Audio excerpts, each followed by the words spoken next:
Welcome to Proles of the Round Table.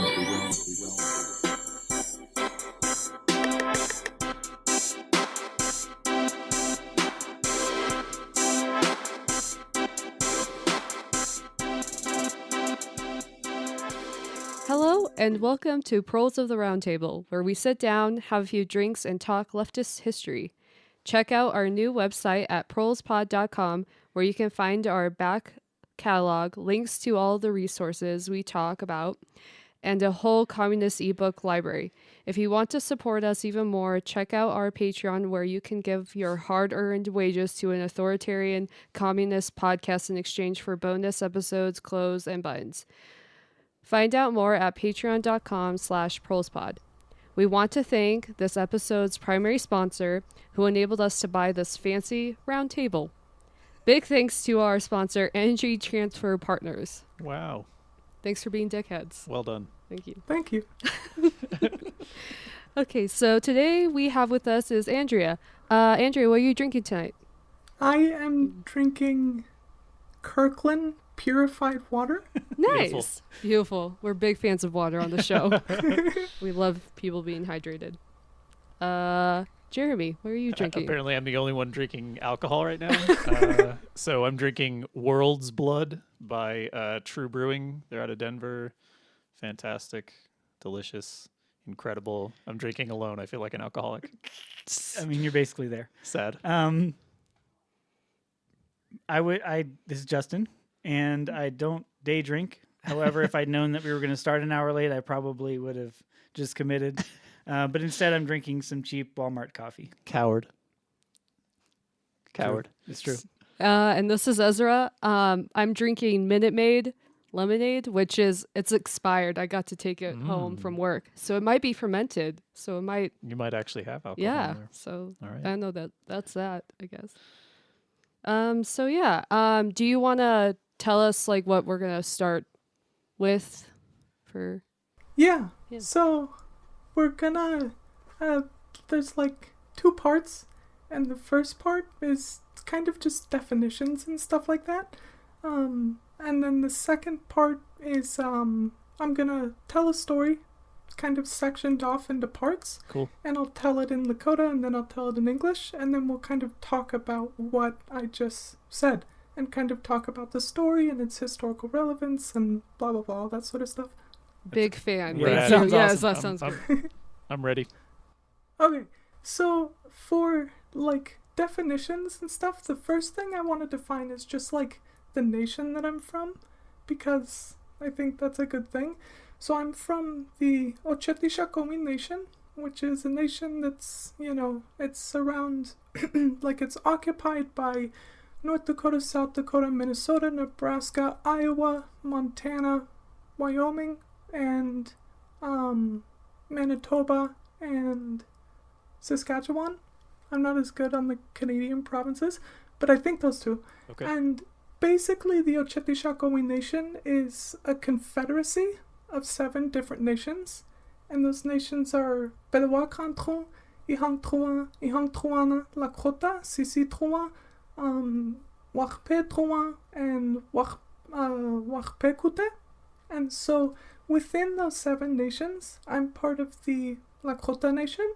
And within the Lakota Nation, there's also like 7 bands of Lakota people, which are Hunkpapra, Itazipcho, Minikroju, Ogalala, Ohenumpa, Sichanru, and Sihasapa.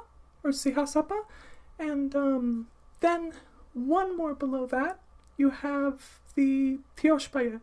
And Tioshpaya are like the extended family sort of units, so that can be 50 to 250 people, which I'm not going to say which one I'm from because Okay. that's too doxy. Right. Yeah. But Fair enough. but so that's kind of how the nation is set up in these differing levels. And then within the nation there's 3 different dialect groups, right? So there's the dialect for Lakota, there's the dialect for Dakota, and then there's the dialect for Nakota. And so, when we talk about because primarily we talk about Lakota and Dakota people, we're very much related, family, blah, blah, blah, we're in the same nation and everything like that. So the dialect, how different are they from each other? They're mutually intelligible. Okay. Really the only thing that differentiates them, and it's right there in the name, is how they pronounce that sort of letter that's in that forward place in the mouth. Really? Okay. So you take a word like small, which in Lakota is chikala, in Dakota it's chikada, and in Dakota it's chikana. Okay. So, it's pretty much that letter, and then there's vocabulary and stuff like that, but it's not super big. I can understand a Dakota person if they talk. Sure. So there's those definitions, but then there's the other kind of definitions to talk about, which is things like what's settler colonialism, what's a settler, what's an indigenous person, what's race, these sort of things. And so we can talk about those things really quickly. And the first one is settler colonialism. What's settler colonialism? And to be able to talk about that, the first thing that I want to talk about is franchise colonialism, which is a word that not a lot of people know about. But franchise colonialism, well, first, both of these things, franchise colonialism and settler colonialism, are structures. They're not events, right? Right. So we don't want to think that settler colonialism stopped in 1891 after Wounded Knee. Right. Right. It's still, very much, it's a structure on which countries like the United States and Canada and different places are founded. And so, but if we look at franchise colonialism is a colonial situation in which colonizers manage natives who work for them, or there are colonizers that go in and they sit on top of a native society. And so examples of that are places like India, the Congo Free State or the Belgian Congo, and Indochina, along with a whole bunch of other different places.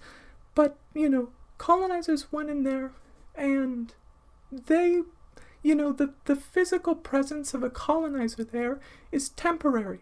Right. And so, for example, if you're a person and you go in, you're going to go back to England on holiday. Let's say that you're a colonizer of India. You'll go back to England on holiday. You'll send your kids to boarding school in London. You'll retire in Manchester. Right. But you're not going to stay in India for all your life. All you're doing is kind of managing either a company or the colonial structure. And so the goal here is to proletarianize natives and, have this huge pool of super exploitable labor, and to make native markets in, wherever you are. And this is kind of all stuff that Lenin has talked about very well and stuff like that. And then on the other hand, you have settler colonialism. And settler colonialism is a situation in which a foreign society invades a native society and attempts to eliminate the society and replace it with this settler one. Right. And so an example of this is the US, it's Canada, it's New Zealand, Australia, Israel, these sort of places. And then you have other examples which kind of are settler colonialism, but they're different in a way, which is places like South Africa or Rhodesia or Algeria. And, we're mainly going to focus on the US, Canada, blah, blah, blah one. Right. And in this situation, settlers are permanent, right? You never plan to go back to England. Right. If we're talking about a U.S. context, you come here and you will stay here forever. And moreover, the plan is you do not exploit native labor. There's absolutely no goal to proletarianize natives. The only thing that you want is their land, and your goal is to eliminate them to be able to get that land. Yeah? Right. And so, like, a really simple, like, way to understand the distinction between these two things is that when the British went to India, they didn't go to India to become Indians. But when the British went to America, they went to America to become Americans. That makes Right. sense, yeah. Yeah. And so this is kind of like a really, like an elementary kind of definition of these two things, settler colonialism and franchise colonialism. And so then we can talk about what is a settler and what's an indigenous person and what's an arrivant. So first is a settler is a person who invades or occupies a territory, and when they go to that territory or when they're in that territory, they keep their sovereignty, which is a really important part of that. And also they plan to stay in the society. There's, like I said, no plans for anybody to go home back to England. And so then we have an indigenous person.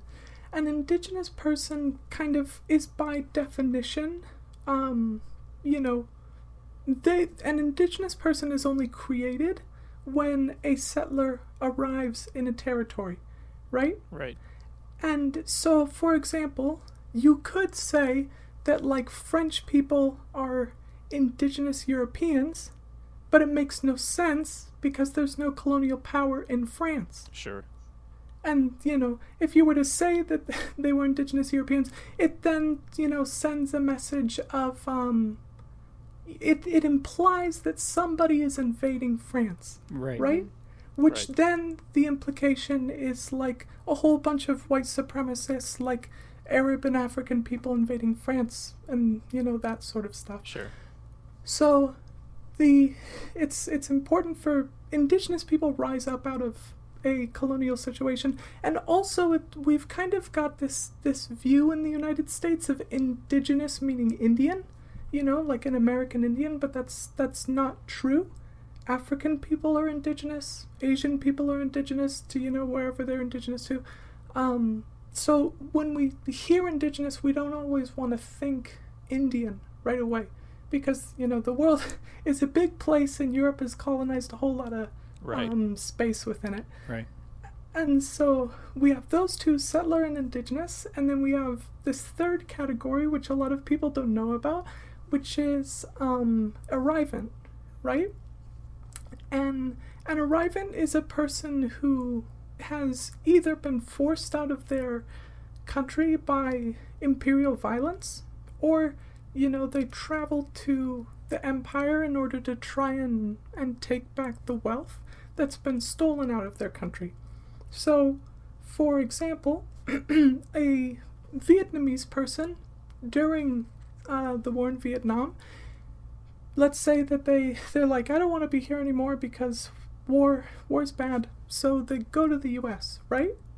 This person isn't a settler because, one, they probably don't want to stay. Who would want to stay in this society that's incredibly racist towards you, in which you don't have any opportunities for any employment because, you face all these barriers and stuff like that. If you're undocumented, then the barriers are higher and higher. You can't get healthcare, blah, blah, blah. Life is very difficult. So, one, you can't stay. Two is they don't have sovereignty because, you can't vote. The entire society is against you because you're not white, etc., etc. Mm-hmm. The important thing about arrivants is they're not settlers, but they do still participate in, whether they want to or not, they participate in the process of the dispossession of indigenous people, and kind of the like making concrete the United States as or any other settler colony as a power that's stealing indigenous land, right? Yeah. Right. Yep. And so we have that as one definition of arrivant, and then the other one was someone going back to the empire to take back their wealth, right? So let's say you're a Mexican farmer and it's 1996, and NAFTA has just taken away your farm because of all this cheap kind of corn that's flooded into Mexico from the United States. A lot of people lost agricultural work and stuff like that during that time period.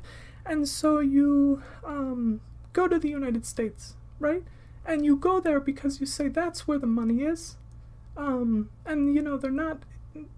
Nobody is kind of consciously saying, like, the empire took my money and so I'm going to go there to take it back. But that's effectively what that person is doing. They're going there because they want the money that's been taken away from them. They can't have a livelihood because their job has been taken away. And so they go there and they send the money back home, and all that sort of stuff. And it's the same situation where they probably don't want to stay, first off, because, racism and a whole bunch of other things. And then also, they don't have any sovereignty when they get here. If you're undocumented, you have nothing. Sure.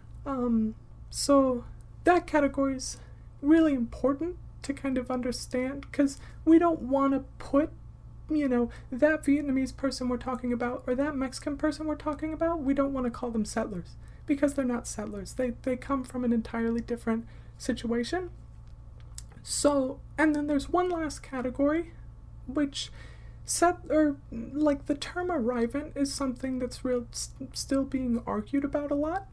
And so some people say that African people in the United States are arrivants, and then other people will say that they're not. And I'm firmly in the camp that they're not arrivants, because I think, the process by which African people were forced into the U.S. is not comparable at all to, like, imperial violence, like, that we see now, or that we saw in, like, the 20th century or whatever. So, those are that for those categories. And then the last sort of definitional thing to talk about is race, right? Which, this is, like, a really complicated question to ask, what is race? Right. Because, like, there's so much behind it, but I'll be taking the definitions that academic and author whose name is Patrick Wolf uses. Yeah. And Wolf says that racism is colonialism speaking, right? And so within race you find traces of colonial history, and the colonial present that we live in. And, to be a little bit more specific with it, race is hierarchical, right? And it links physical characteristics to cognitive and cultural and moral characteristics. So, for example, when you see, or, socially, when we see somebody as a society with a certain skin color, we automatically know whether that person is lazy or not.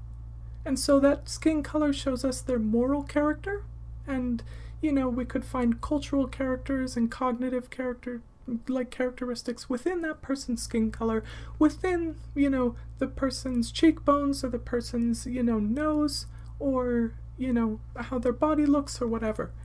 And it puts them on a hierarchy. Obviously, at the top of that hierarchy is whiteness, right? And so you have that as race. Race is also place, and it denotes people being out of place. And so race is place, for example, probably the most, obvious example of race being place is segregation, right? So, a person of one race has to, drink out of a certain water fountain where another person has to drink out of another. You have to go to a certain bathroom. Or race becomes, it's like this place, it's not only physical, but it's temporal. So, for example, if we look at sundown towns, then you can't be in this temporal place after the sun goes down. Right. Or you might die. Right. And also it functions institutionally. And so you look at Congress and you see, this is obviously not a place for people of a certain race, And so it functions in all these different, places, whether institutional or physical or temporal and blah, blah, blah. Race's place is going to be really important for us here because race's place for American Indians is the reservation, right? And if you're an Indian off the reservation, then you're not Indian anymore. Right. Unless unless your physical features denote it or say so very, very heavily, you're not going to be Indian once you leave the reservation. And we'll talk about that. And then race is a regime, right? So it combines direction, an active direction by something. It combines that with political dominance in order to create race, right? And so race it's not an inherent structure. It's not an ontology. It's not a category. It's a process. And this, racial society that we live in has to continually perform maintenance on itself, and it has to refurbish itself. It has to, change the definition of what one race is. It has to create new races so that it can, complete its goal. And the goal of race is white supremacy. And, the goal of white supremacy has, a lot of enormous effects for capitalism and everything like that. White supremacy upholds capitalism. You take away white supremacy and capitalism starts to crumble rather quickly. And so, yeah, that's it for the first part, for all the definitions and stuff like that. Cool. Yeah, so I guess in terms of dismantling white supremacy and capitalism, in my mind, that kind of has to be done simultaneously because they feed into each other. They support each other, and if you destroy one, the other will likely survive in some form, or will come back to prop the other back up. I guess I don't know. What's your take on that? I very much, agree with that. I'm never sure what's a hot take or not. Yeah. But my hot take is that I think it's perfectly compatible for settler colonialism to exist and communism to exist at the same time. I think so. Yeah, absolutely. And so, then that means that I obviously agree that it's necessary to, do away with capitalism and do away with race at the same time. And that's because I'm really big on decolonization and decoloniality and stuff like that. Sure. And one of the things that I think is important to think about when we talk about, those two things is that if we want to, decolonize our society or whatever we're talking about, that inherently implies the destruction of all these things that are kind of separate in the minds of some people on the left. If you decolonize, you're automatically getting rid of, or you're trying to rid yourself of racism because racism was created during colonization. You're trying to rid yourself of patriarchy because patriarchy and the entire way that we think about, the family or what it means to be a man or a woman or whatever, this was all created during colonization and, recreated right now. And, capitalism obviously was only created through colonization. If you would have had no colonization of the Americas, of, Africa and of Asia and everywhere else on the earth, then you would have had no capitalism. Right, yeah. And so, decolonization it really fundamentally goes to break all of these things at once. Yeah. No, I would agree. I think it's difficult because, you mentioned racism or race has to continually refurbish itself. But in times where nobody is pushing against the system, against the institution, it really doesn't. Like it will because people will correct it themselves. They will have internalized whatever the issue is, and they just sort of, it exists. This is the way it is. There is nothing else. And it is only when there are crises, when somebody stands up and says this, this is wrong, this is incorrect, look, whatever, points out the contradictions, then it has to find new and different ways to prop itself up, because it needs to sustain itself. So I don't know.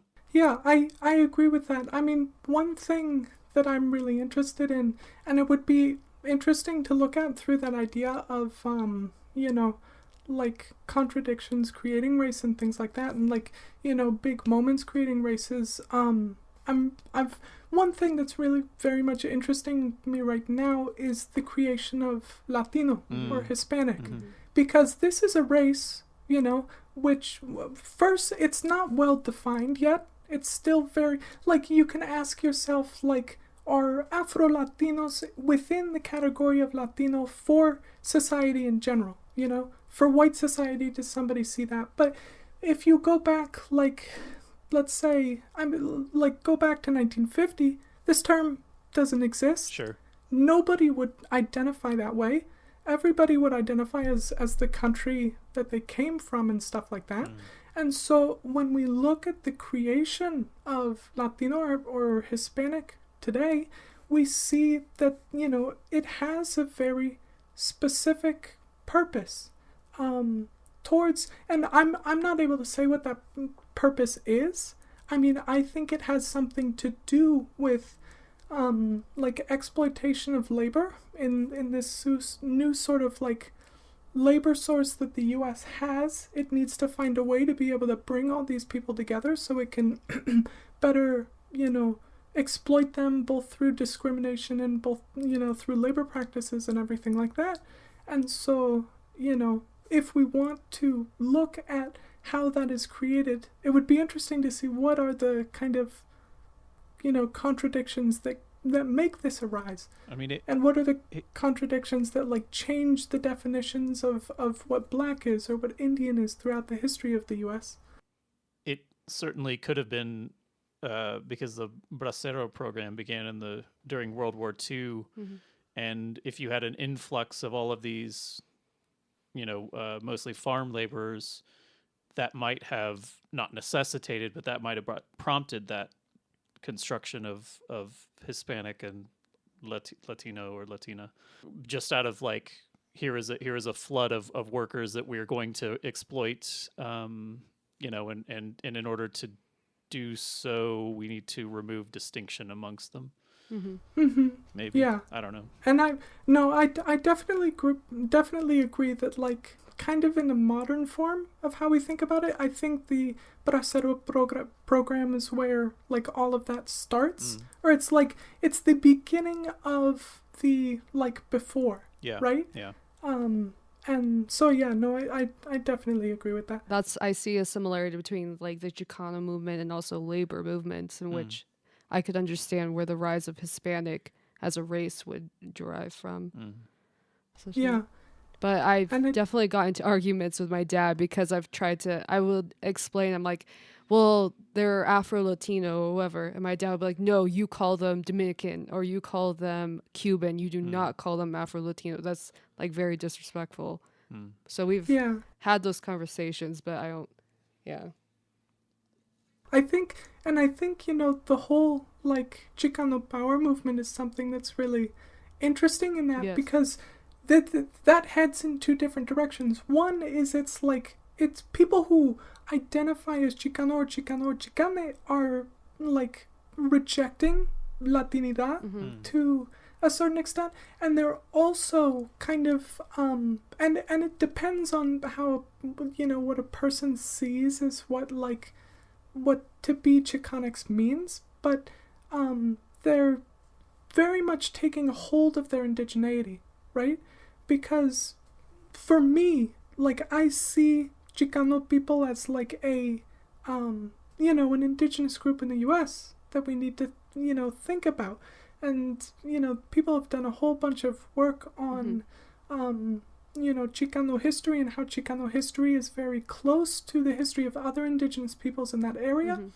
And so, all bringing together these terms of, indigenous, or, trying to see how Latinidad and indigeneity and, what it means to be Chicano all kind of work and mesh together. Yeah. Cool. So, Andrea, I heard that you have a story for us. Hey. Would you like to, I don't know, kick us off? I will, yeah. Thank I'll you. kick us off. Thank you. So goodness gracious. So, 1990 ha wakbawashteo yankekta unkchigala trankawa pasikaya unkchigala bohohuola yayapi. So, that's the first part of the story, just one sentence, really short, not to go overboard with it. And what that means is, in 1990, a group of anthropologists went on Cheyenne River Indian Reservation to look for some dinosaur bones, right? And within this, there's 4 words that we want to kind of check out and see what they mean. And those 4 words are Cheyenne River Indian Reservation, right? And we want to ask, first, what does Cheyenne River mean? Second, what's a reservation? And third, what's an Indian? And how do all of these things come about? How have they come about in the history of the U.S.? And so, first to talk about Cheyenne River, Cheyenne River is, it's the river that is the border between Cheyenne River Indian Reservation and Standing Rock Indian Reservation. So both of these are Ochetishakowin reservations, and they're both Lakota reservations. And they're right, Cheyenne River is to the south of Standing Rock, but they border each other. And Cheyenne River is that's the river that shows the border between those 2 reservations. But we don't call Cheyenne River, right? We call it Wakbawashte, or we call it, that means pretty river, right? The word Cheyenne comes from Cheyenne people who also used to, be in that area. And this is a really important part of colonization, because you just completely sort of erase the meaning of any of these words. First off, you erase the original, meaning of the original name of the river, which is Pretty River, and then you put something else on top of it, Cheyenne, and then you kind of wash away what Cheyenne even means. So people don't think of Cheyenne Indians when they think of Cheyenne River anymore. They just think of that as the name of the river. Right. And you see the same thing in, for example, the city of Seattle.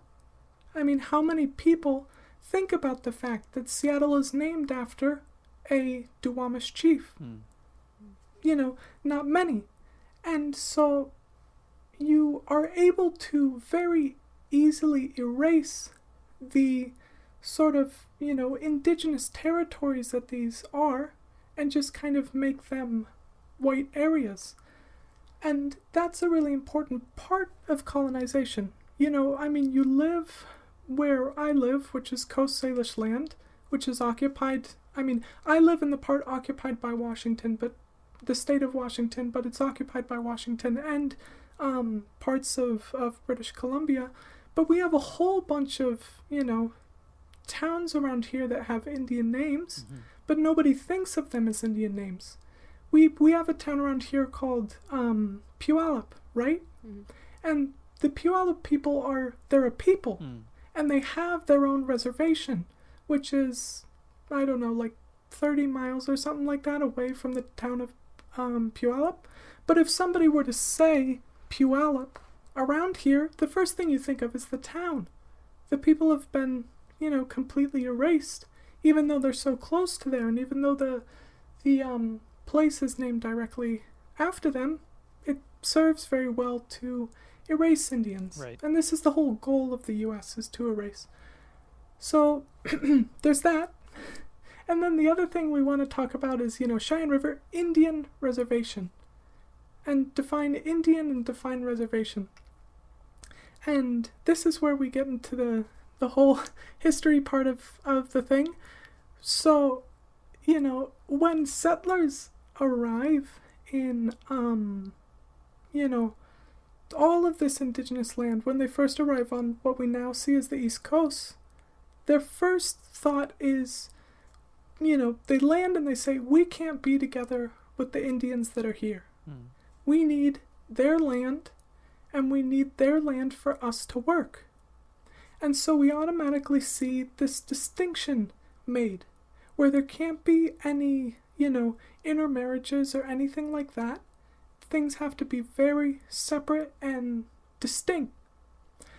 And the important thing to say when we're thinking about this is, when we say that, they saw, they said, we can't be together with these Indians. When we hear the word Indian now, we apply our current racial terminology to an era when Indian didn't mean what it means now, where Indian wasn't even a race at that time period. All Indian meant back then was an impediment to the theft of land. Mm-hmm. There was no race there. And there was sort of religious stuff tied in with what's an Indian. I mean, you have an Indian versus a Christian, right? You don't have an Indian versus a white. And so eventually you have this process in which white people start, and it's a problem to call them white people because that's not what they were at the time, but we're going to stick with saying that. White people started to war against Indians all around the places that they were settling in, right? And this is kind of in the 1600s and up to, 1776, we can say. And this sort of way of eliminating natives was just through, killing them.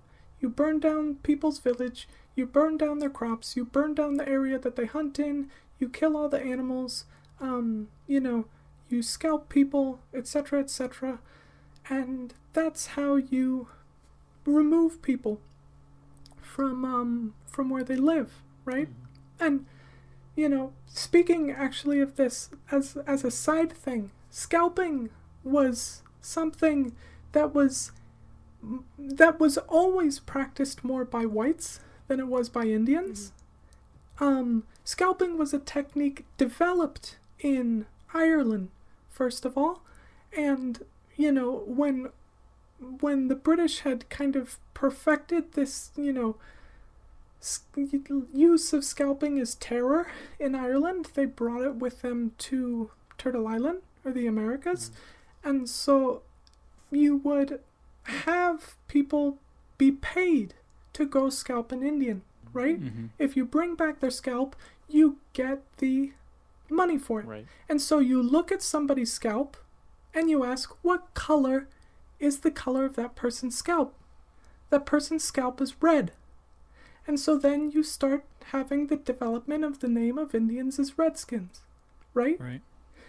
And this is why the name of that horrid team, Yes. football team is so bad. Because this doesn't have anything to do with us thinking of Indians as the red man, right? Just based off of skin color. This has to do with scalping. This has to do with campaigns of terror and everything like that were continual through the entire history of the frontier of the U.S., from the 1600s up until, the late 1800s. And so, all of that happens aside, but we get back and we see that eventually what happens is a process of removal of indigenous people. And removal was a government program that was started in the early 1800s where, the government would basically, be starving some people. And they would say, hey, listen, we can give you some land to, the west of the Mississippi, we'll say. So if you remove yourself, we'll give you that land and you won't have to worry about us anymore. And so just remove yourself over there. And so this was a process for a long time, from the early 1800s up into the 1850s.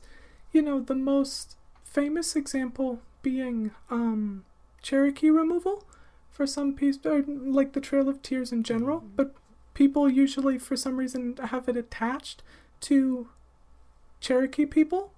But it happened for decades before and decades after to plenty of people. Right. And during removal, we can start to get an understanding of what Indian meant, right? So the principal chief of the, Cherokee people during removal, or of the Cherokee people that removed themselves, because there was one group that removed themselves, there was another one that stayed. And of the people that removed themselves, the principal chief's name was John Ross.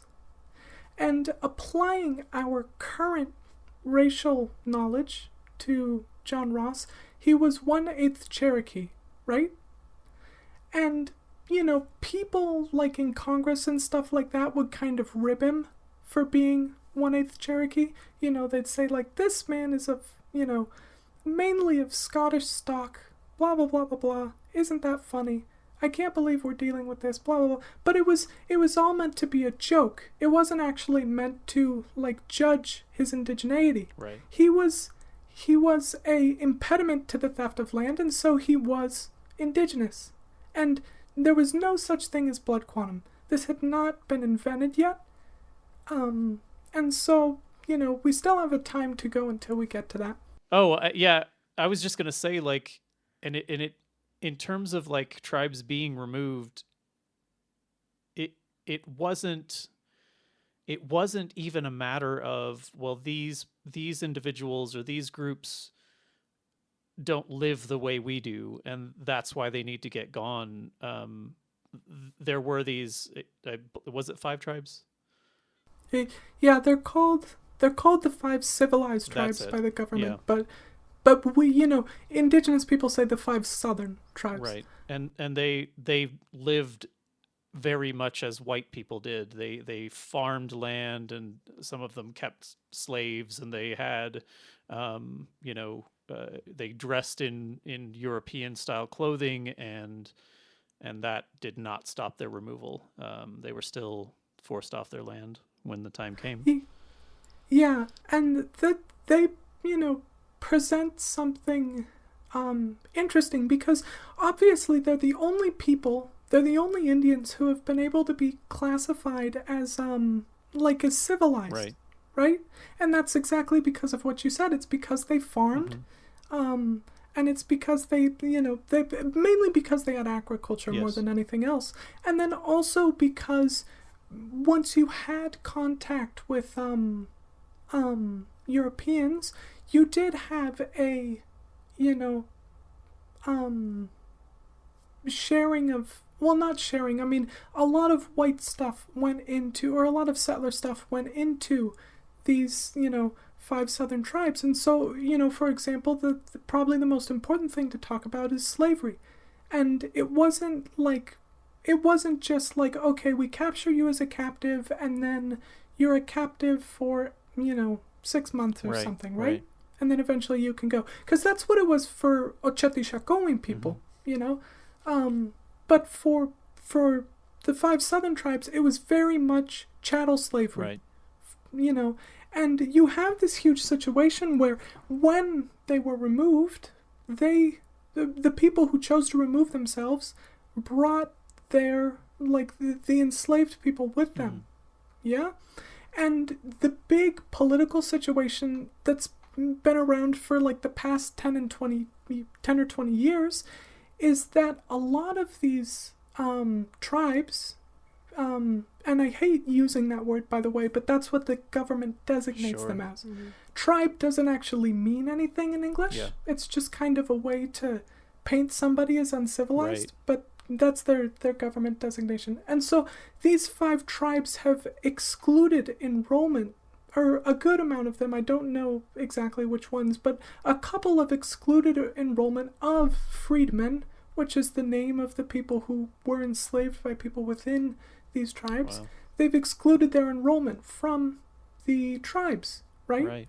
And this is a huge problem because, one of the most important things is you lose healthcare that way. Right. And even though Indian health services is shit, it's still something.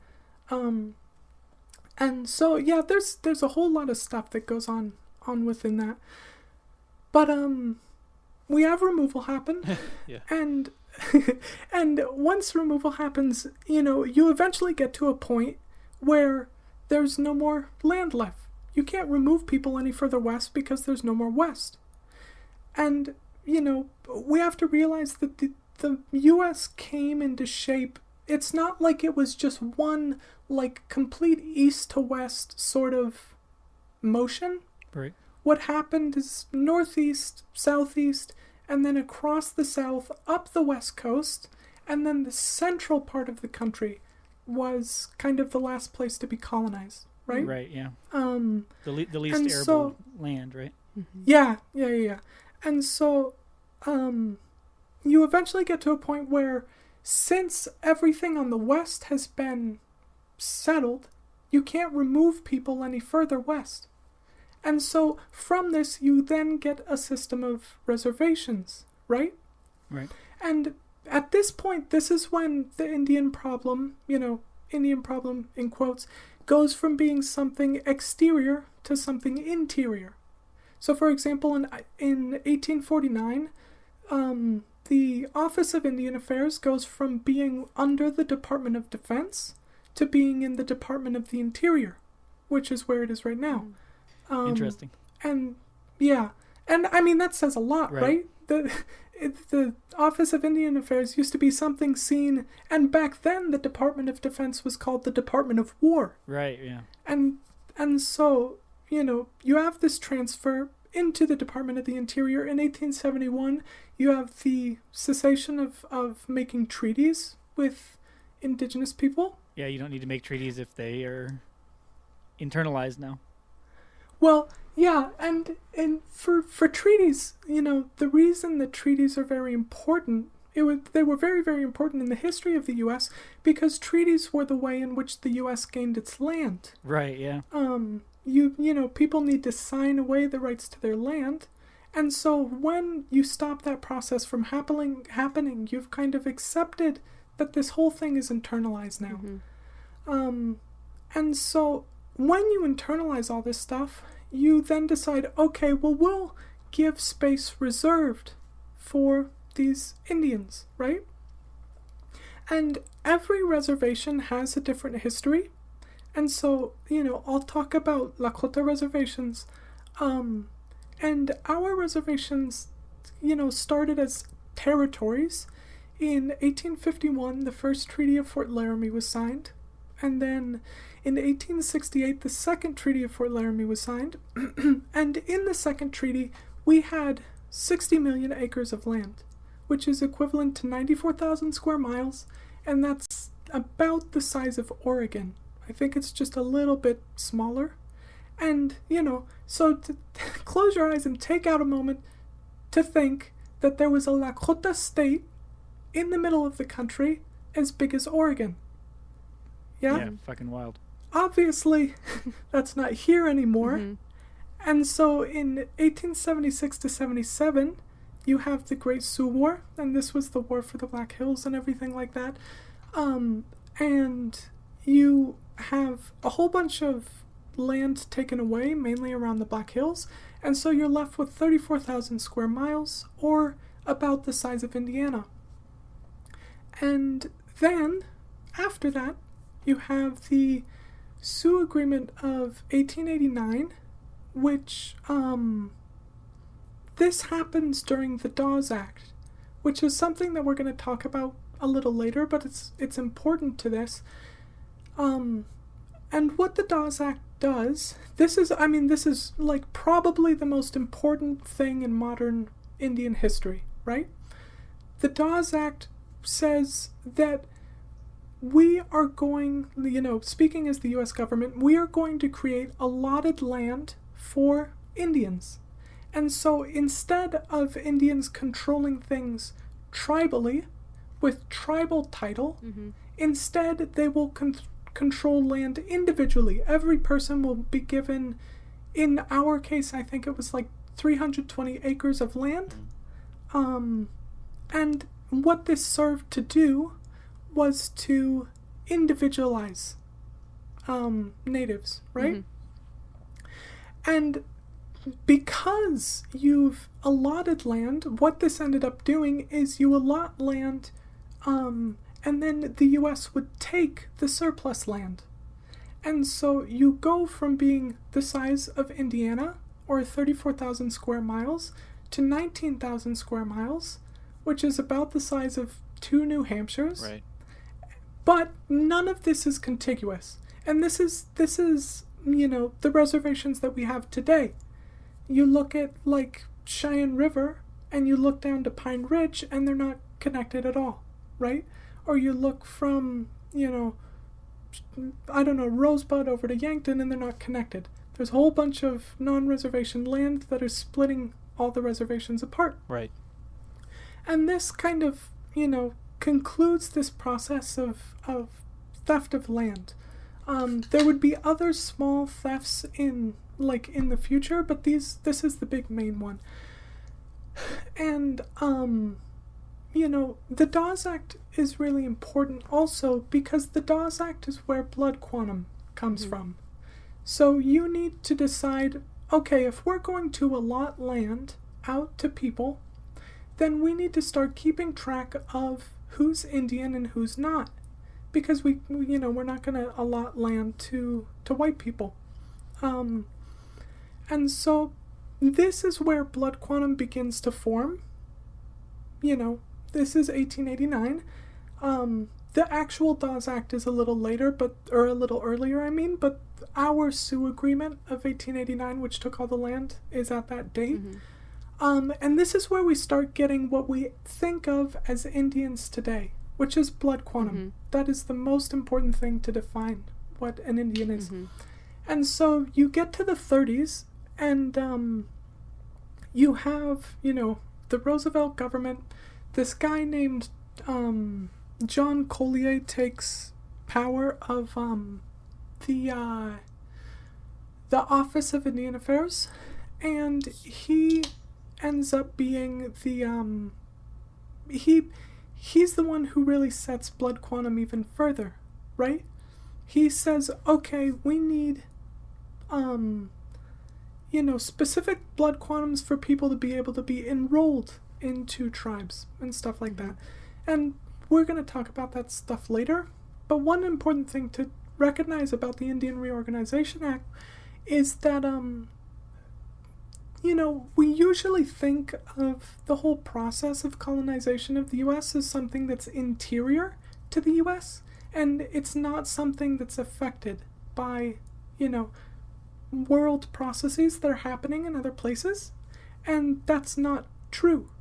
So John Collier based his whole idea of the Indian Reorganization Act off of the idea of indirect rule of Frederick Lugard, who was a British colonial manager of Nigeria, right? And Lugard saw indirect rule as something very important. Basically, you give power, fake sort of power to the indigenous people, and then you have them rule themselves, and you don't need sort of the the colonial power to do it. And so that is kind of what ends up happening during the Indian Reorganization Act. And so another thing that happens is you have, during the Indian Reorganization Act, you have these definitions through blood quantum of what Indian actually means. So, for example, one of the most important definitions says that any Indian who lives on a reservation is Indian, no matter what their blood quantum is, right? But when they step off of the reservation, they're no longer Indian. it is only people of 1/2 blood quantum who are Indian when they step off the reservation. Wow. And so this, is what I'm talking about when I say that race is place.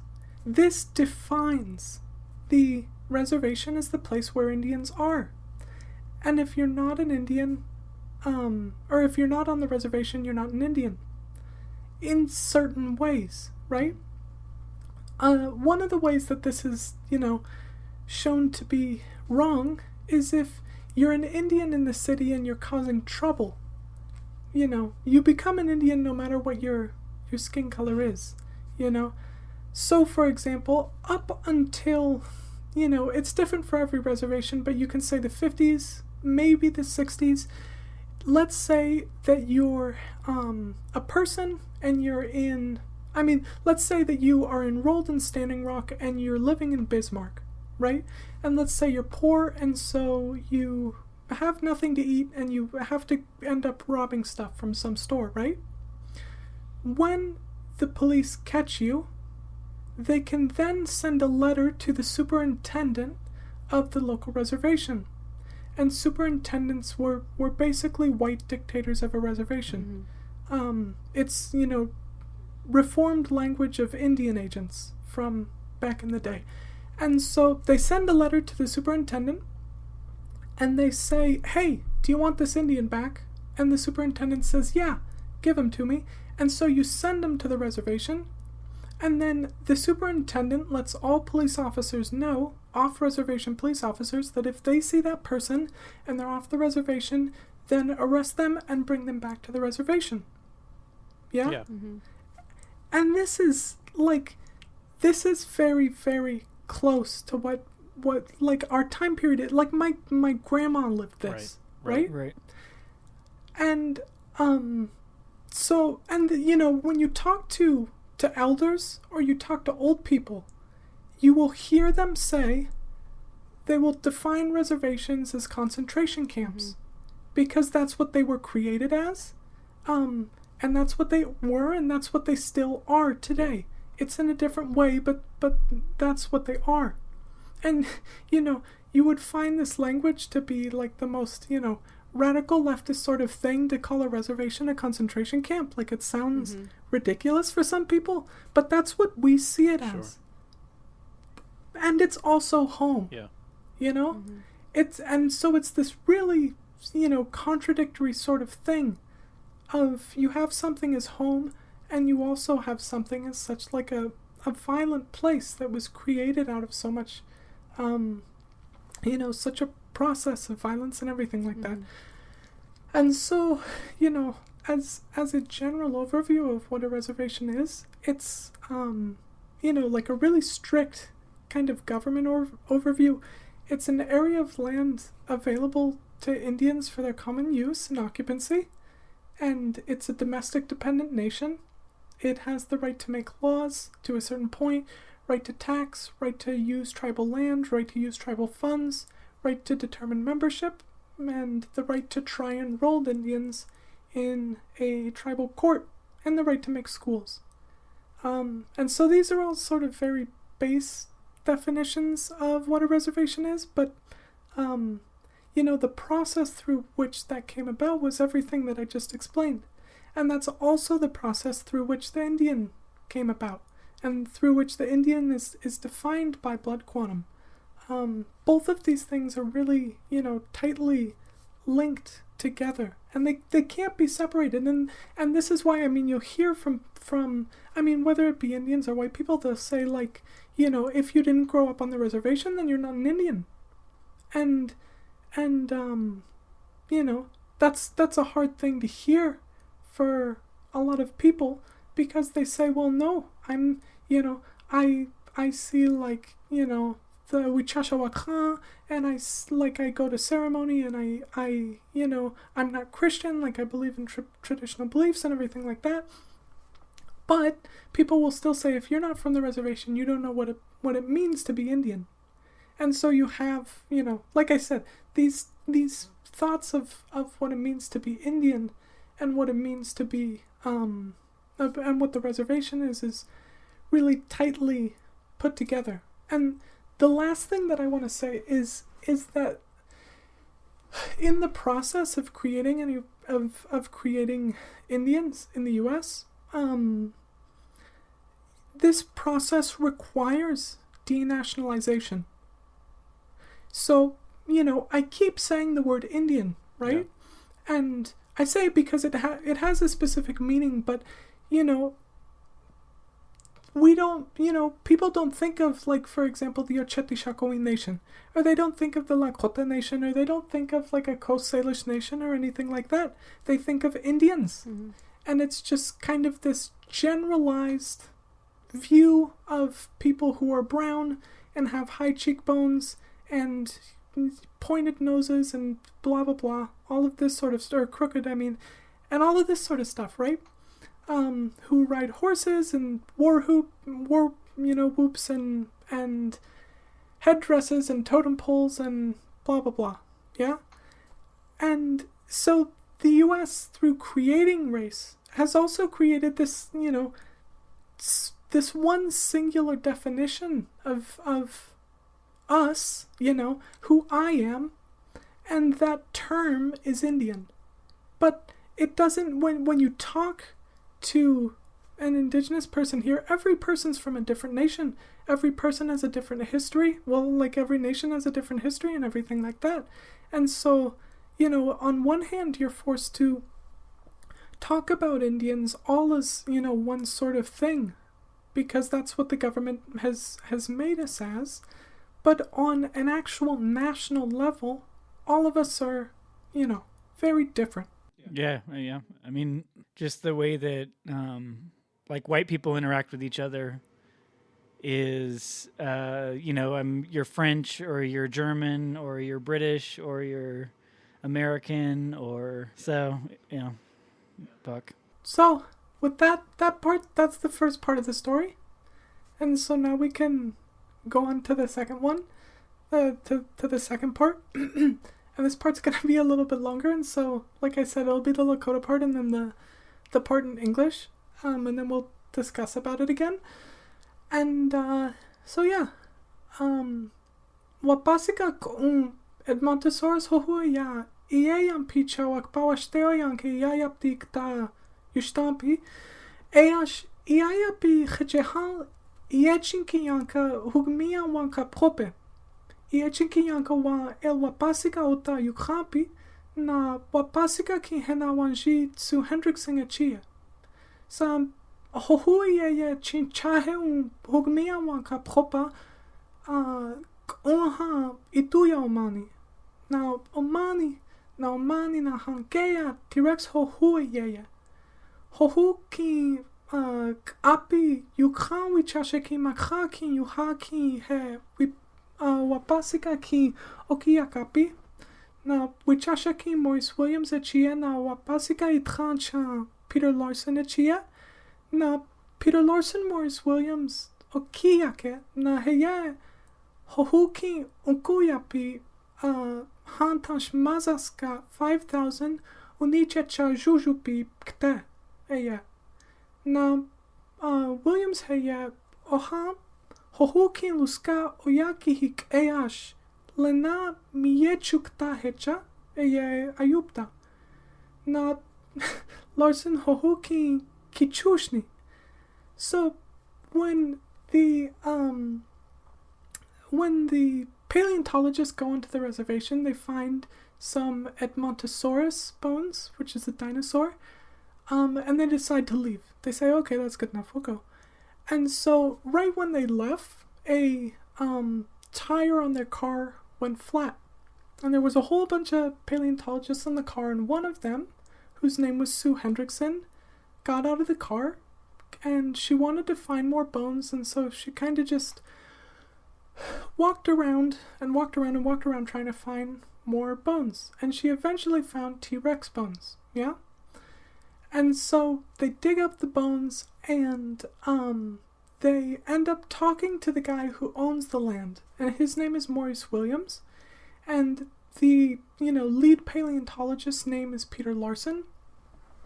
And Peter Larson says to Maurice Williams, listen, if you give us the bones, we will, or, you sell us the bones for $5,000 and we'll be good and we'll take the bones. And William says, no, you can clean the bones for $5,000, but they're still mine and you need to bring them back.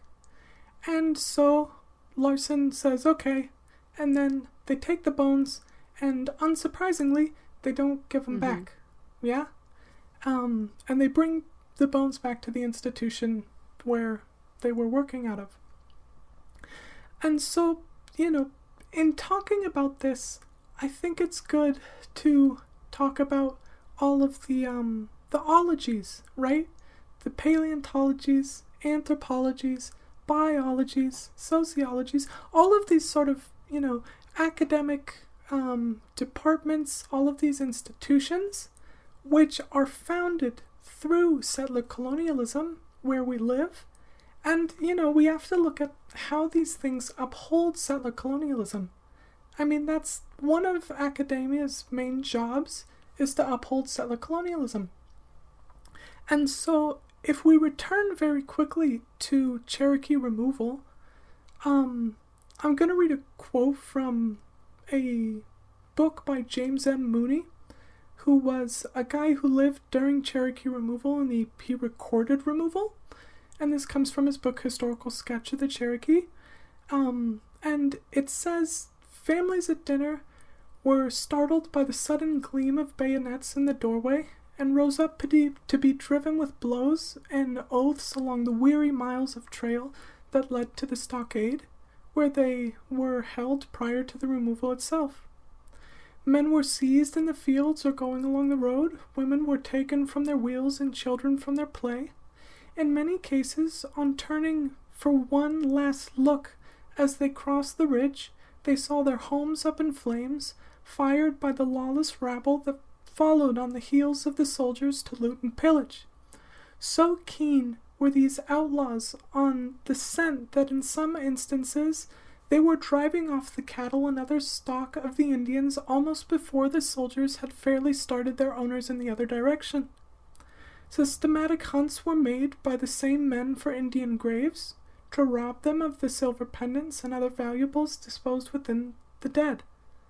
A Georgia volunteer, afterwards a colonel in the Confederate service, said, I fought through the Civil War and have seen men shot to pieces and slaughtered by the thousands, but the Cherokee removal was the cruelest work I ever knew.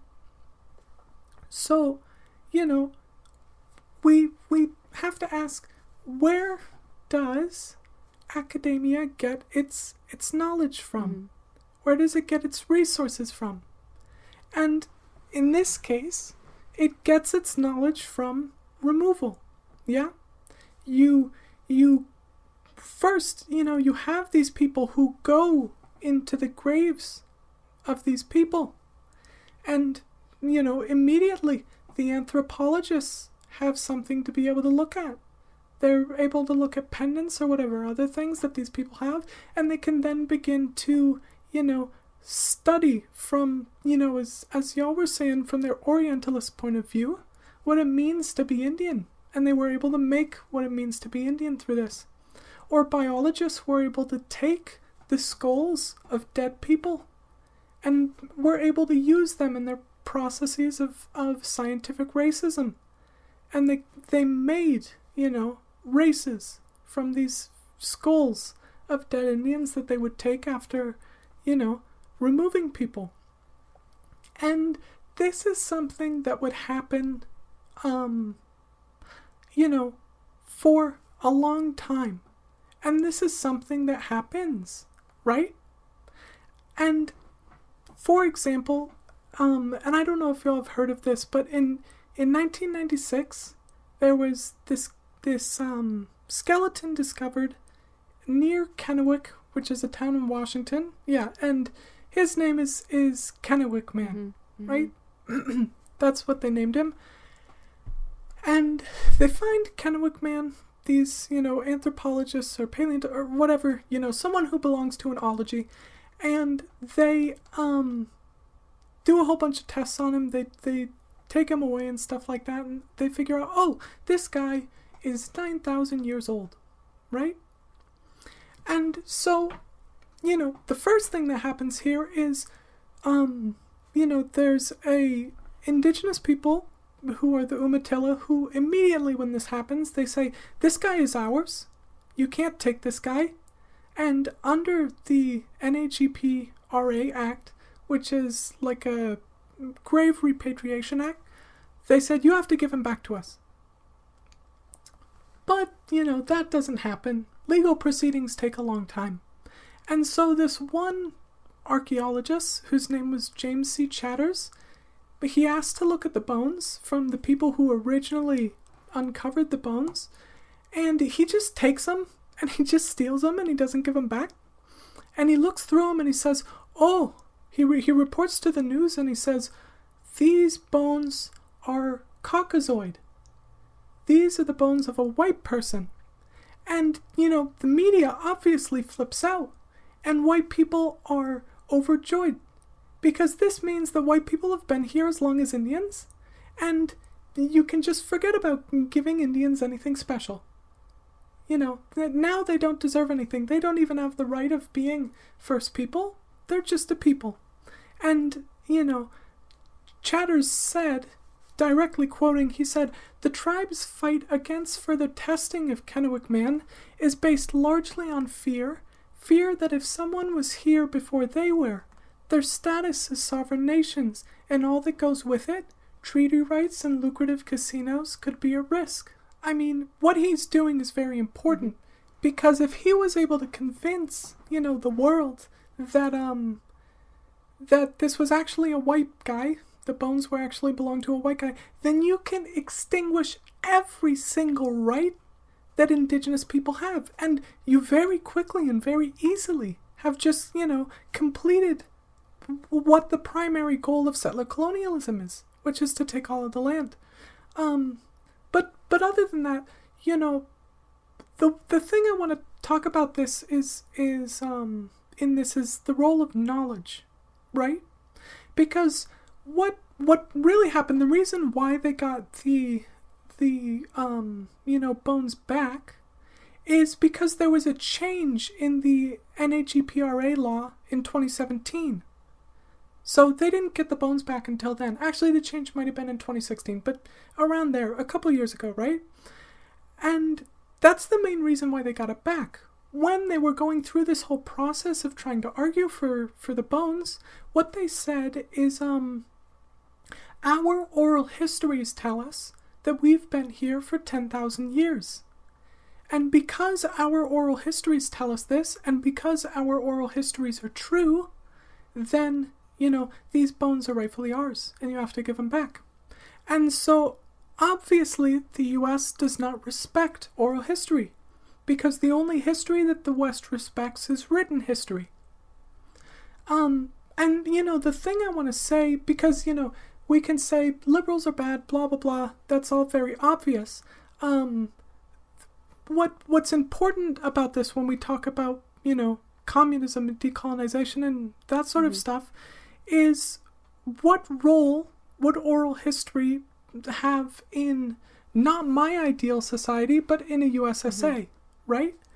Would oral history be something that is respected, or would it just be something that's thrown away?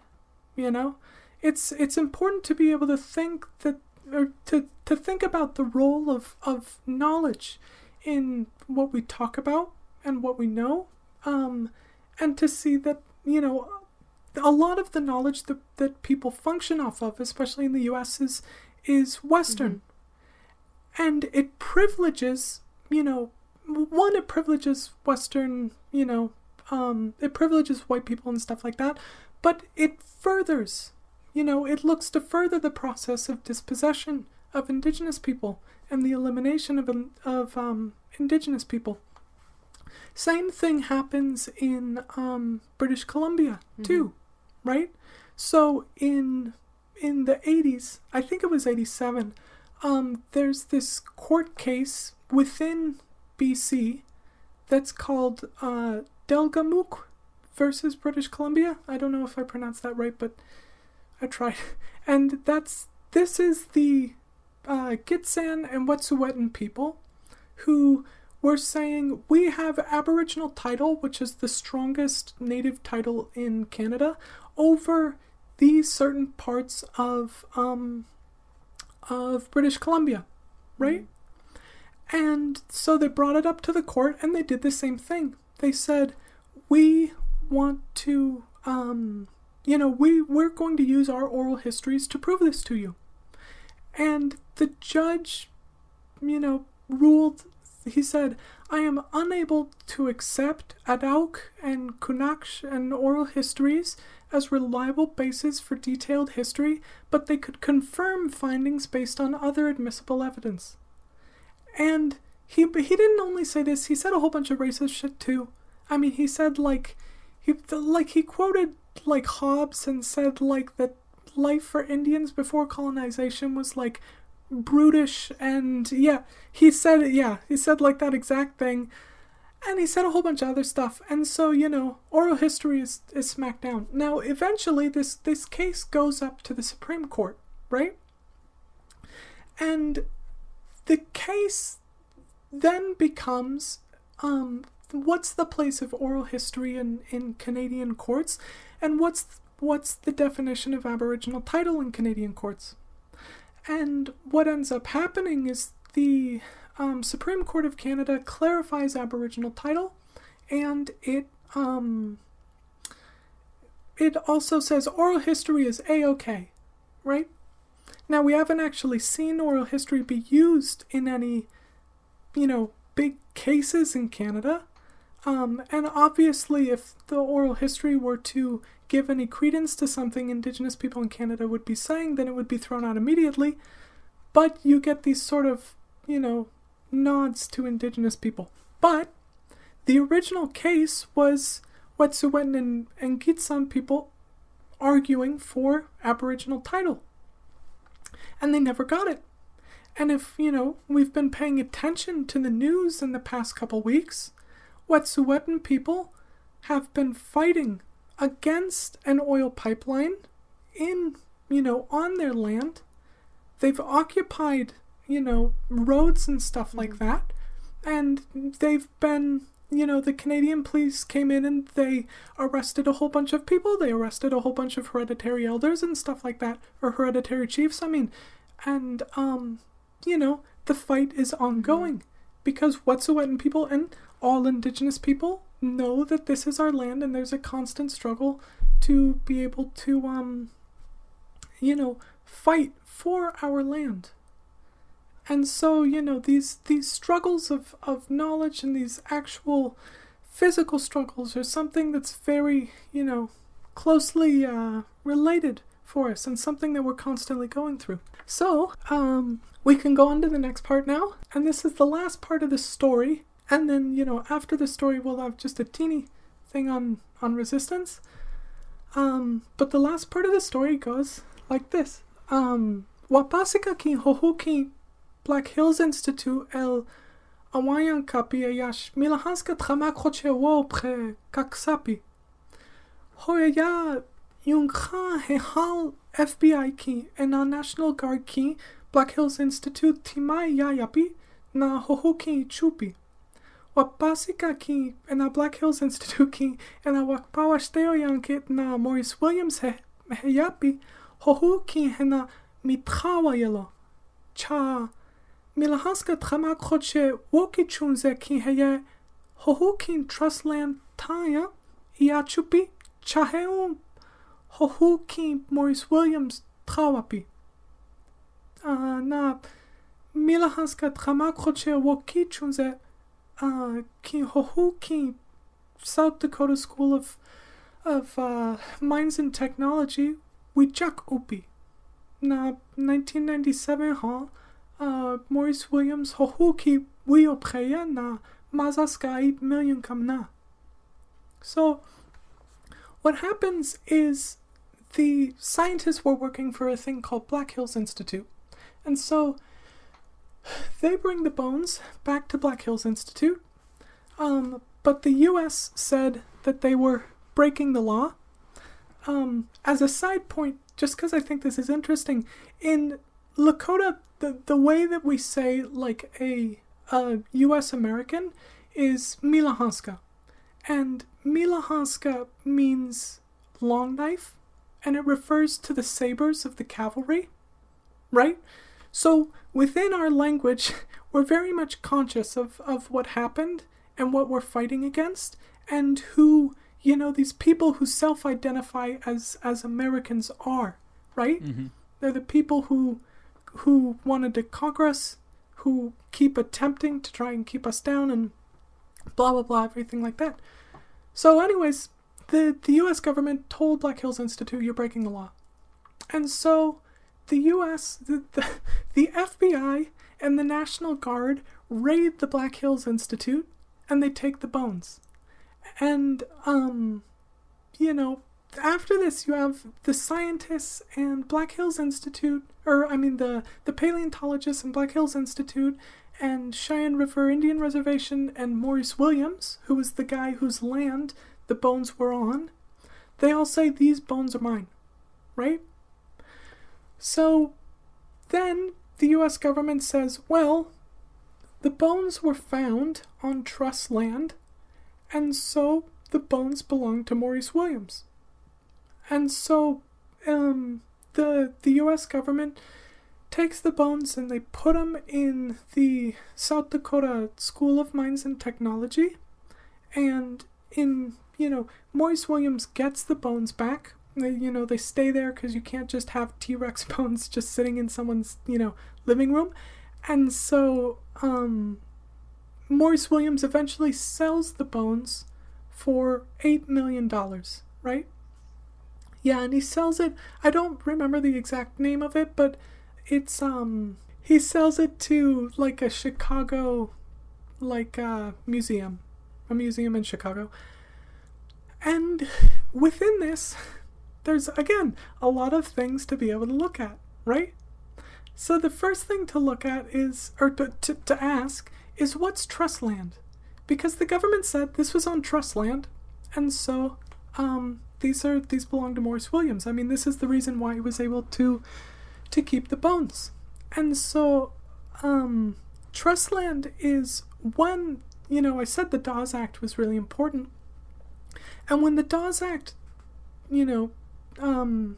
gives individual allotments to individual Indians, this was called trust land. And this land was managed, and, well, it was kept in trust by the United States. And so, an Indian owned it, but the U.S. was really, the person behind that who ultimately owned it. And when you got trust land, you were determined to be a ward, right? And a ward meant that you needed guidance to be able to know how to effectively use that land, right? So, for example, my great-grandma was a ward over her land, because she was determined, not smart enough to be able to know how to use land. Mm-hmm. And so you have to be taught by, the Indian agent and all of these other people, that sort of try and, quote unquote, teach how to be white, teach how to be a productive member of capitalist society. And this plays into the fundamental logic of settler colonialism, which is, it's called the logic of elimination, right?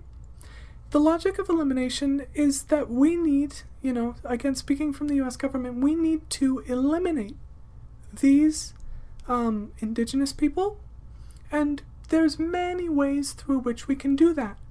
Because elimination, we often think of it as death, right? You kill somebody. But that's not the way that the U.S. sought out to eliminate and seeks to eliminate Indians. Right now we have, elimination through assimilation. And so if the U.S. could convince Indians to be, to work as farmers, to be Christians, to, give up any collective mode of life that they had before colonization, all of this sort of things, and you become assimilated into white society, then you have eliminated the Indian, right? All you have now is a white person with brown skin. And that is exactly what the state wants. And so when we look at, the beginning processes of settler colonialism is to kill people, one way of elimination. Another process was removal, right? You remove the Indians from wherever you want white people to be. That is eliminating them from that area. And then you have, the Dawes Act, which seeks to eliminate the, fundamental being of what it means to be, for example, Lakota. And to be Lakota means to look out for, the people around you. It means to be part of a community. And, that community is not a capitalist community. It's based on kinship for us. And so you have this, propulsion of the Dawes Act, of the logic of elimination through assimilation. During the Indian Reorganization Act, you also have this other way in which people, or in which the government attempts to, eliminate the Indian, which is by breaking the tribe. One of the things the Indian Reorganization Act did is it forced constitutions onto reservations and reservation governments. Beforehand, yes, you did have the Indian agent or the superintendent who would, attempt to arrest people for, not conforming to Western gender, or arrest people for doing original or traditional religious practices and stuff like that. But you still had a form of, traditional governance. The Indian Reorganization Act wanted to implant constitutions and westernized constitutions that looked, pretty much like the U.S. government constitution. It wanted not only to, kill the individual Indian, but it wanted to kill the tribe as a whole. And just make Indians live under this sort of, smaller government within a government of the U.S. And when we look at this case of Maurice Williams, we can see this happen. Because all of these people, both, all of these white organizations, but Maurice Williams and the Cheyenne River Indian Reservation were arguing that the bones were theirs. They were pitted against each other. And Maurice Williams eventually sells the bones away for $8 million. Yeah? He doesn't keep them for his nation, but he sells them to another nation, which, I don't fault him for. We just, are looking at the reasons why he's doing it. I mean, the reason that he did it is because living on a reservation, although it's home, although it's where family is, although it's all these great things, is also shit, And I've said, before, the life expectancy on Waziahaho Yanke, or on Pine Ridge, is from 45 to 52 years old, right? This life is shit. So to be able to make $8 million is amazing. It's absolutely amazing. And this is, we see the process of the U.S. just splitting all of this up. I mean, also, you see that if the Cheyenne River, Indian tribe would have gotten the bones, what would they have done with them? Because there's no equipment, you don't have a building to put them in. And it's not like you're going to get money from the government for a building for bones, for dinosaur bones. And, there's however many people on the reservation, but, the two biggest cities near Cheyenne River are, and I mean like actual cities and not towns, are Bismarck and Rapid City. They're incredibly far away. Nobody would would come for that. It's like, speaking of things out in the middle of nowhere that people come for and completely abhorrent things that the U.S. has done, what's it called? The president faces. I mean, I've been there before, and I went there because, you know, I was going back to a family reunion in North Dakota, but like, it's in the middle of nowhere. There's no big city anywhere near. It makes no sense. But, you know, if we set that aside for a minute and talk about the important part of Mount Rushmore, and it's not just that it belonged to us and Cheyenne and Arapaho people and stuff like that. It's that we believe that this is where we come from, right? Imagine if white people knew where the Garden of Eden was. This is that. We come from there. And not only do we come from there, but this is where our entire spirituality is centered in. You know, Vine Deloria, who, you know, was Lakota and Hunkpapra, you know, makes this great distinction between temporal religions and spatial religions, right? And so you have something like Christianity, which is not founded on any area, it's founded on a series of events, right? Our religion isn't like that. It's founded on a specific place.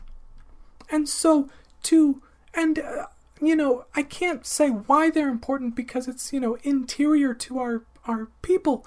But to destroy those rocks is disgusting.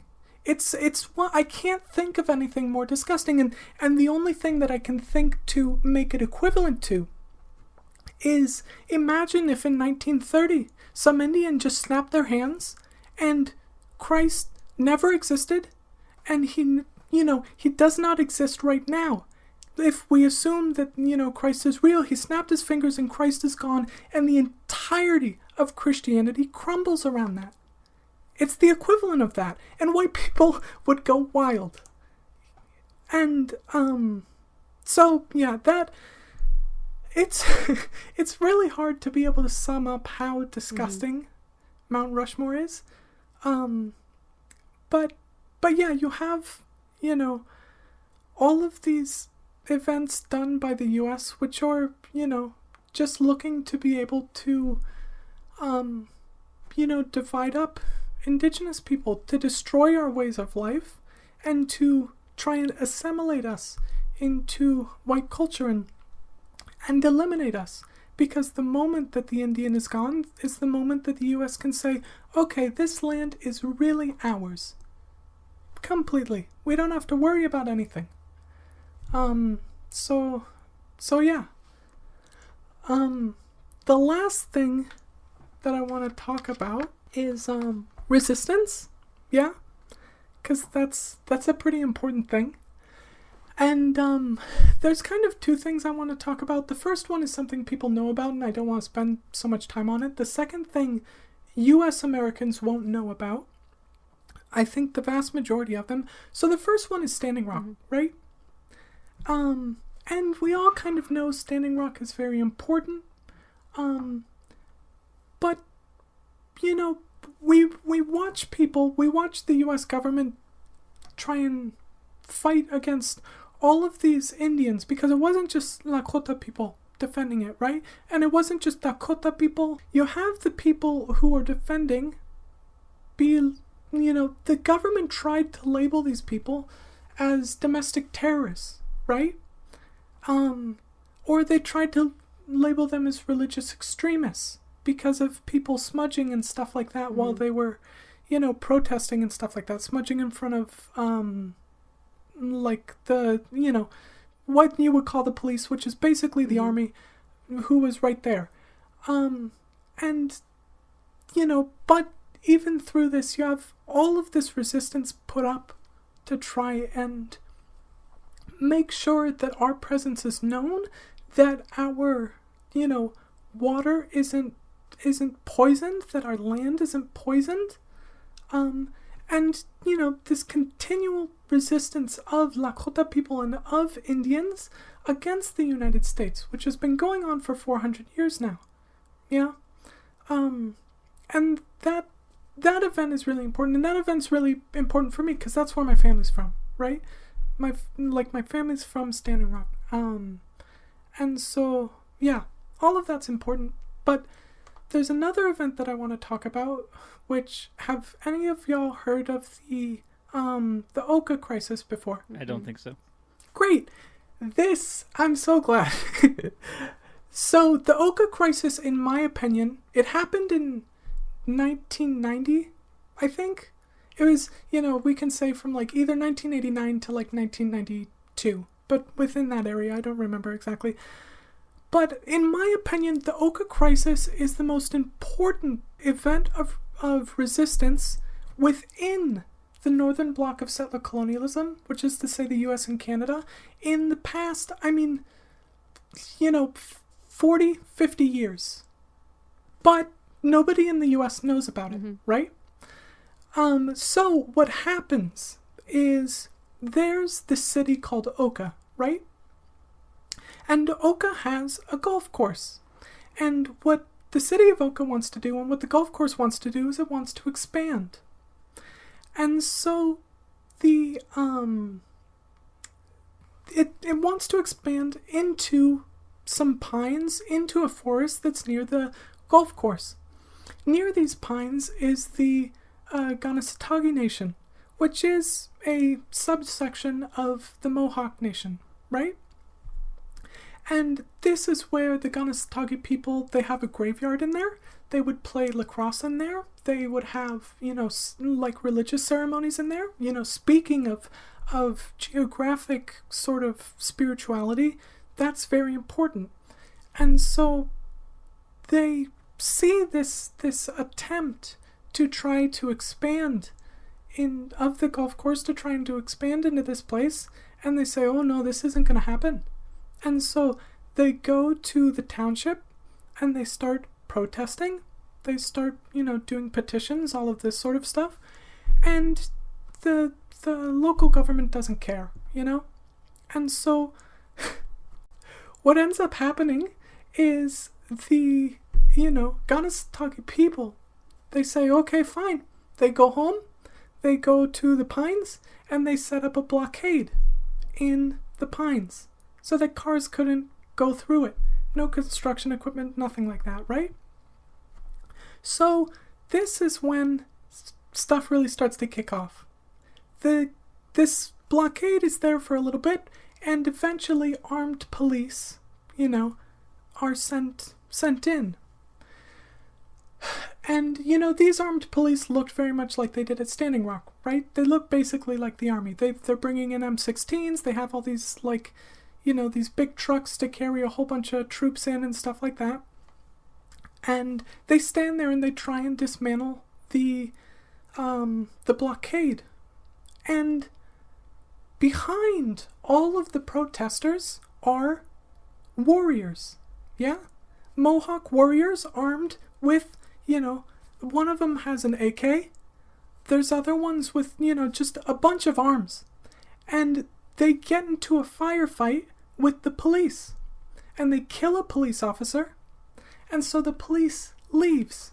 And they leave behind all their stuff, all their trucks and police cars and everything like that. And they just run for the hills. And so the Ganasatagi people take all of these police cars and they flip them over. And they continue the blockade of the pines. Yeah? So, at this point, things start to, expand a little bit. Obviously, this is, when you kill a police officer, things change. And especially if you're an Indian and you kill a police officer, things change. And so what happens is the same day that this happens, the Ganasatagi community, Oka, and this township of Oka they're in Quebec, right? And they're near Montreal. There's another community of Mohawk people called Kanawage, I think. And Kanawage people seize the Mercier Bridge. The Mercier Bridge is a commuter bridge into Montreal from kind of the outskirts, from the suburbs. 100,000 people use that bridge a day. they have completely disrupted the flow of capital into Montreal, one of the biggest cities in Canada. And when you start to disrupt the flow of capital, capitalism starts breaking down very fast. And so, the Canadian government says, okay, this is going further than we thought it was going to go. Moreover, while this is happening, a bunch of Indigenous people and allied groups throughout the country start blockading bridges throughout Canada. They start blowing up railways throughout Canada, blockading railways throughout Canada, blocking roads throughout the entire country, right? This becomes a huge insurgency in Canada, throughout the country, and we don't know about it. But this was a huge event, yeah? So, what eventually ends up happening is, of course, it has to end, right? And so the Canadian Armed Forces come in. 4,500 Canadian troops besiege this Ganasatagi Reserve. And this is a reserve of, there's a couple, maybe only 100 warriors. Which shows, you don't... Well, the feeling you don't need to have a bunch of people to be able to do something. So, anyways, they send in 4,500 troops, and it's not just troops, it's troops, it's tanks, it's, armored vehicles, it's helicopters, and it's jets, right? And so they go in, they invade, if we're being correct, they're already invading land, they're already occupying land, but they invade the reservation, and you have this famous picture, which I'm not sure if any of y'all recognize, but it's the picture of there's a soldier on the left side, and then on the right side there's a guy in a camouflage soldier helmet, and then he has a bandana on his face, right?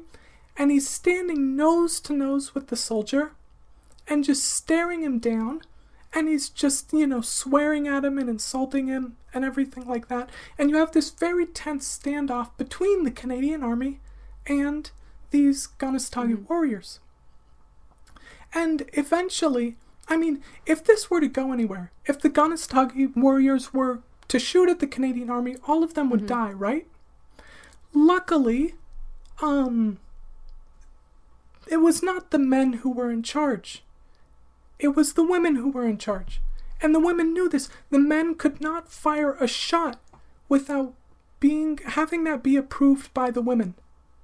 And so, the women are driving around on ATVs and stuff like that, telling people not to shoot. They don't shoot. They eventually gather up all their arms, and they put them in one spot, and they burn them all, and they, march out of the place, and the Canadian Army still ends up beating up a whole bunch of people, but nobody dies, and, this is kind of the end of the situation. But, obviously, boo-hoo, we didn't get, a revolution in Canada, right? But the golf course was never expanded. And this sort of, resistance of blocking bridges and stuff like that can be seen up to today, because that's what Wet'suwet'en people are doing right now. This is a huge event, an absolutely enormous event that 4,500 Canadian troops would descend on a reservation. The people across the country would be blocking bridges and railways and stuff like that. And, I don't really have a point with this. It's just a cool story. But I tell the story. Yeah, it's a great story of resistance, and it's a story, I think, that can kind of, first opens up our mind to who is really the people doing revolution in the northern block of settler colonialism. Because I'll tell you one thing, when they killed that police officer and they started to block the Mercier Bridge, the Quebecois residents of a town called Châteauguay, they just freaked the fuck out, right? They they started rioting and stuff like that. And they said, you need to send in the army against these Indians. Yeah? The settlers were completely against this entire thing happening. It was the Indians pushing this movement forward. Yeah? So, first we have to think about who are the people, that we really should be speaking to as leftists. Who are the people actually doing revolution in our countries? Because I tell you what, there wasn't one communist in this. Right. And that's not for me to shit on communists because I'm a communist. But, we have to look at these situations and say, these are very important. And we have a lot to be able to learn from these things.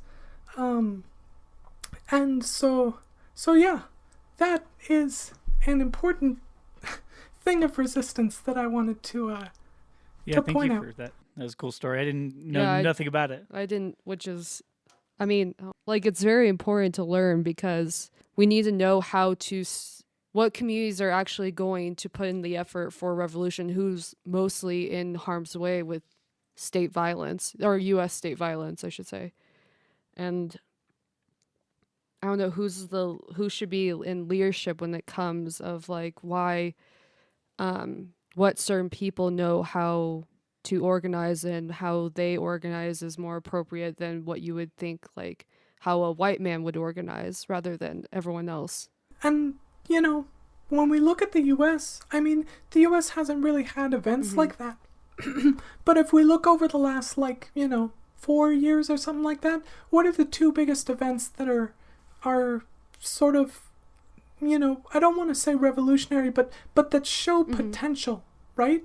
And there's two. The first one is Standing Rock, and the other one is Ferguson. And who are the communities, participating in Standing Rock and Ferguson? Exactly. So thank you so much, Andrea, for coming on tonight to talk about indigeneity, decolonization, and the history that goes into settler colonialism. Yeah, and for defining a lot of those terms that some that I'm familiar with, others that I wasn't, and just speaking eloquently. Exactly. Your wisdom, the way that you flowed through this was amazing. So thank you so much. Agreed. Thank you. And then thank you so much to everyone listening. So some suggested reading will be in the show notes. Okay, so our sponsors are all of our excellent fans on Patreon. We have too many to read each time now, but these are the new ones since our last recording. The first one, Baby Shark, do. I'm just trying to count it. Billy, Birthday Boy, happy birthday. I don't know if it's okay. So it sounds like Chi-Chi, but that's yikes and so is it Chai or Kai? I don't know. It's Chi-Chi. God damn it. People, please. Okay. Colleen, Comrade, Doo-Doo, Galore. Oh no. Okay. Okay. Eric, Ian, Jess, Joey with an exclamation, or Joe with an exclamation. Jonah. Oh my goodness, I'm so sorry. Kasamahan Toku. Kate, Louie, Michael, Mike, Rowdy, Tinky, Samuel, Thomas, Other Thomas, and Timothy. All of these people are heroes of the revolution and make it so much easier for us to make this podcast for you. Please don't forget to rate and review. Visit prolespod.com, like us on facebook.com/prolespod, follow us on Twitter @prolespod. If you have any suggestions, feedbacks, topic ideas, feel free to send us an email at prolespod@gmail.com or in the comment box on our website. Also, I forgot to mention, where can people find you, Andrea? Oh, you can find me at Andrea_Lakota on Twitter. And then if you go to my Twitter, you can then go to, I have a link to my blog, which has a whole bunch of shitty writings about different things. Beautiful gender writings. And there's poetry and blah, blah, blah. Beautiful blah, blah, blahs. You could be found, and we can also write it down in the show notes. I mean, obviously. In the show notes, Avi. Okay. So, yeah. Thanks so much for tuning in. Solidarity forever. Dab.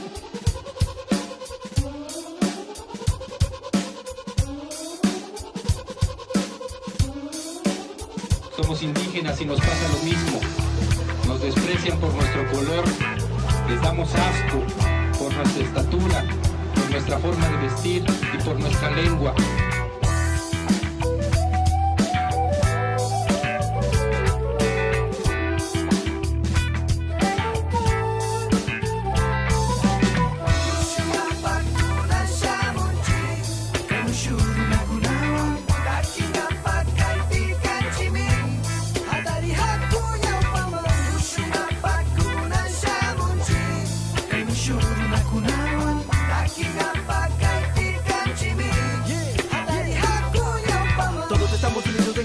Con muchos amigos, así que nadie nos podrá parar. Si todos seguimos con este sentido, se notará que estamos decididos, así que todos juntos vamos a disfrutar. Yo, hay que disfrutar la vida de una buena manera, donde quiera que estemos, pero sin perder la conciencia ni la decencia, porque el final es que termina mal, y para poder cambiar el pasado no se puede regresar.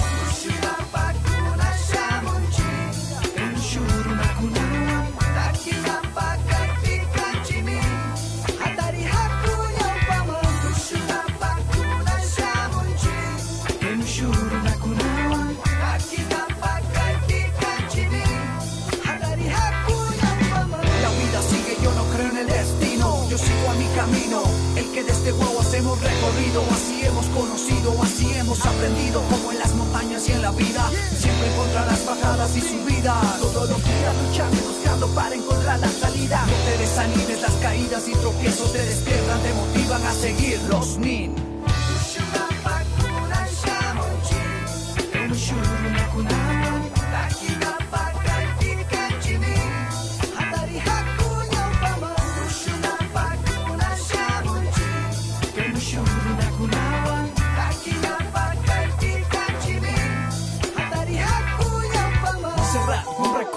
Kanchi Uchila manda yacha hushpa shamush kanchi Wamra kuna tandana hushpa pore shunchi Shinji ama manjashpa Runa kuna hari kachimuel mari kanchi Kaitunuta kangu nama rurar kanchi Tushu runa kuna los ning Wamra kuna Monserrat manda La vida hay que disfrutarla, cuidarla y no desperdiciarla. Toma el ritmo del tiempo con calma, esa refresca que nos hace falta. Es cuestión de uno mismo, no quedarse en un abismo. Ahora disfrutar la música única que todo el cuerpo lo levanta. Yo, Shinacha mi canche, los niños 593. Yo, dale otra vez. Kuna kai pishamuchi, kangunata ningaba. Runa kuna kanchini, kai pirami kausanchi. Nukanchi paishu shanchini, imatapas. Akinata tushunata, yuyakunata viechinata. Shayar shunchi, runa kuna. Shayar shunchi, runa kuna. Shayar shunchi, runa kuna. Shayar shunchi, runa kuna.